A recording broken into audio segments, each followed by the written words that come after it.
Good morning, ladies and gentlemen. It's a pleasure to be here with you and share with you information that will make every one of you a messenger of health and well-being to the people that you visit, the people that you come across, the people whose lives you will touch because you will teach them that they are not sick, they are thirsty. The greatest tragedy in medical history is the false assumption that dry mouth is a sign of dehydration of the body, the only sign of dehydration. This misconception entered into scientific research at the beginning of the century or towards the end of last century, and it's held on because it's advantageous to the pharmaceutical industry. The body, in order to be able to chew and swallow food, which is a primary function for our physiology, produces ample saliva, even though the rest of the body may be dehydrated. So this misconception that dry mouth is a sign of dehydration of the body has caused really unmeasurable tragedy in our society, has killed millions, hundreds of millions of people from ignorance. That's the foundation to our modern day medicine. At the end of 20th century, we don't know when the human body is thirsty because we've stuck to the idea that dry mouth is the only sign of dehydration. It was my fortunate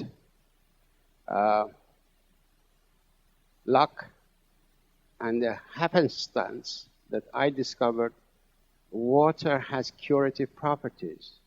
Water relieves pain. The most severe pain that you can imagine, water can relieve when medication would not be able to do that. And this is on top of many years of medical practice. When I discovered this about 18, 19 years ago, and I've stuck to this information and researched it to the point that now, today, I'm an internationally recognized authority in my field. And I have produced a total shift of attention in basic instructions of medicine and have introduced the concept that it's water that regulates all functions of the body, not the solid matter that's in our body. Today, doctors give you this pill, that pill, thinking that they will find some sort of a solid composition that will turn the tide of events in the body and relieve pain and cure pain. Because up to now, we could not in the past cure any disease. We could only treat them. If you go and study a book in medicine, you will see that page upon page, hundreds of pages are written about any one topic, explaining the situation in the body when that disease is in the body. And when it comes to the explanation of what causes the disease, they all say etiology unknown. In other words, we don't know the cause. Today, we now understand that dehydration that settles in the body, expands gradually, produces so many different symptoms and signs. And because lack of water will also produce physiological upheaval in the body, the conditions that are produced by dehydration have been labeled as disease conditions. So many health problems of our society are produced just by dehydration. We can cure many, many diseases, many different pains, by adjusting the water intake of the body.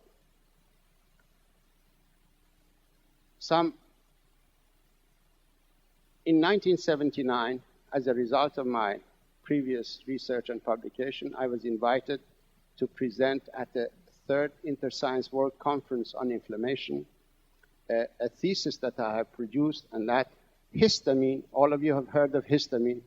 Have you heard of histamine? Raise your hands. You've used antihistamines? Raise your hands. Okay, histamine is the main neurotransmitter in the body that is in charge of water regulation and drought management. water is the only thing that turns off histamine production. So any disease condition that depends on histamine or antihistamine, water can cure. Almost 90% of the medications in the pharmaceutical industry's arsenal of products are either directly or indirectly very strong antihistamines. So when you find painkillers, they're antihistamines. When you find anti-allergy conditions, they're antihistamines. And this is the presentation I made at the World Conference, saying that histamine, the main function of histamine in the body is water regulation. And we should not treat conditions of histamine excess activity with medications or pharmaceutical products. We should only treat them with water. Because when you suppress the signals of dehydration in a body, you don't alter the dehydration. The damage of dehydration will continue. And that's why so many different disease conditions occur throughout the lives of people who are not drinking water, but drinking alternative fluids which don't substitute water in the body. Caffeinated beverages, alcoholic beverages, sodas containing artificial sweeteners, excess fruit juices, they do not substitute water. We need water for the body, and that is what the design of the human body is all about. From water, dependent on water, survives on water, and you cannot replace water with anything. You may hush its cries for water, but you will not alter the course of the disease that is produced by dehydration. The reason why I'm here this morning, the reason why I accepted to come and talk before you, because you are the people who go and make contact with others. You come across people. You can become educators. You can teach people that they're not sick, they're thirsty. And my main concern in this crusade is asthma. Asthma in children.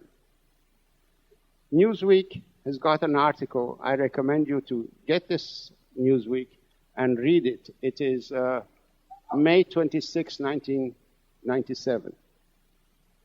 Life magazine has got an article in the same week about asthma. And the title goes, 50 million Americans with allergies or asthma, now you can take control of your life. Yes, they're right. They can take control of their life, but with water, not with the medication that the articles have been produced because the pharmaceutical industry has advertised 16 or 18 pages of full-page advertising in the magazine. When a child develops asthma, it means dehydration. The human body is composed of water. 85% of the brain is water. Every cell of the brain is 85% water. The rest of the soft tissue cells are 75% water. When you don't drink enough water, the body does not manufacture water from any other source. When you metabolize food, some water is produced, but not to the extent that the body needs.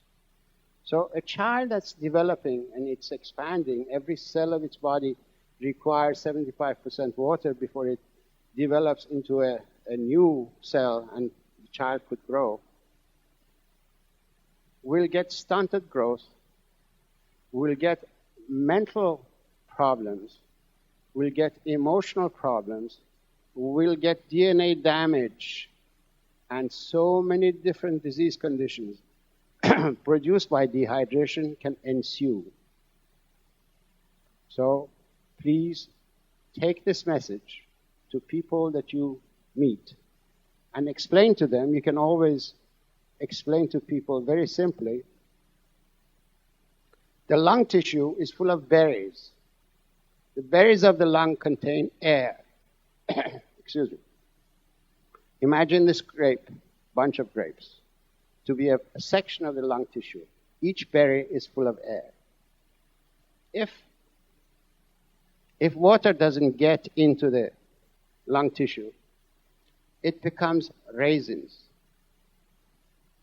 You see, the body cannot afford that.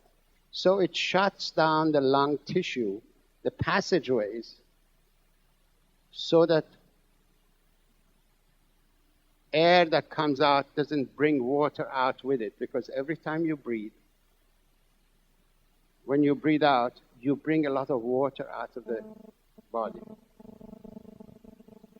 Asthma is a state of dehydration that the body has installed or is executing drought management program. The lung evaporate. If you give a person with asthma water, very simply water, give them 2 glasses of water, 3 glasses of water, depending on their size and age, they will not get asthma. If they're in the middle of an attack, you can give them water and a little bit of salt, because another substance which is highly antihistaminic is salt. Because in the human body, there are 2 pools of water or 2 oceans of water. There is the ocean of water that's inside the cells of the body, and then there is the ocean of water that's outside of the cells of the body. When the body becomes dehydrated, the ocean outside is maintained. In other words, water is borrowed from the cells, and it's the ocean outside expands, and from there, water is injected into the cells that are important, such as the brain cell, the liver cell, and so on. When you have asthma, this is a crystalline salt, sea salt. All you need to do is to give a person with asthma 2 glasses of water and put 2 of these grains of salt on their tongue. That acts almost like an inhaler. It aborts an asthma attack. Take this information to the people you meet. I suggest that you read this book, Your Body's Many Cries for Water. I think you can get it from Carico and thoroughly become knowledgeable about dehydration in the human body and what are the symptoms of dehydration. And then subsequently take this message to the people you meet, and you become the angel of health, good health. And you will be able to share the information that's new in medicine, and medical profession in the commercial system is not going to take this information to the public. It's up to people like you and I to take it to the public. Thank you very much.